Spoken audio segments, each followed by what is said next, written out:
Registry যুগে 71 নামে একটা সিটি পাঠিয়েছে নির্বাচন থেকে সরে যাওয়ার জন্য 24 ঘন্টা অনেক নজরদারিতে আছে। শরীফ উসমান হাদির পরিণতি ভোগ করতে হবে, তাই এটা আপনাকে অবহিত করার জন্য বলা হয়েছে।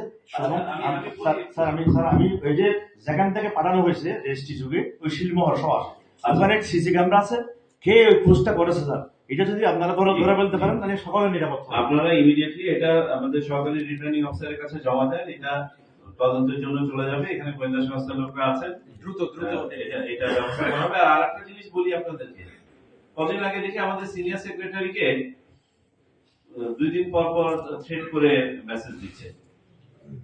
আমি সিনিয়র সেক্রেটারি আমাকে জানালেন, জানানোর পরে আমরা এটাকে ট্রেস করে ব্যাক করলাম। দেখি একটা ছোকরা পানের দোকানদার সাতকানিয়া, সে একটা ইউনিটে 2 দিন পর পর, তো সবকিছু আমলেও নেওয়া যাচ্ছে না, আবার ফেলেও দেওয়া যাচ্ছে না। এই যেমন এই একটা বিষয়, এটাকে আমাদেরকে তদন্ত করে দেখতে হবে।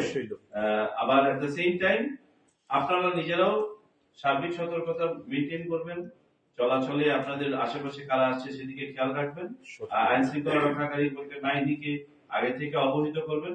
আর আমরা ইনশাল্লাহ সবাই সমন্বিত ভাবে কাজ করলে এই 2-4টা ক্রিমিনাল আমাদের উপরে প্রিভেল করতে পারবে না ইনশাল্লাহ। মনে রাখবেন, আমাদের বাচ্চারা খালি হাতে অসম্ভবকে সম্ভব করেছে, আর আমরা আইন কানুন ইউনিফর্ম জনবল সব নিয়ে রাজনৈতিক দলকে সাথে নিয়ে মানুষ ভোটাররা উন্মুখ হয়ে আছে, এই সব কিছু নিয়ে আমরা একটা ভোট করতে পারবো না, এটা হইতে পারে? তো ওরা ওদের কাজ করুক, আমরা আমাদের কাজ করবো, ওদের ব্যবস্থা নেওয়া। Thank you.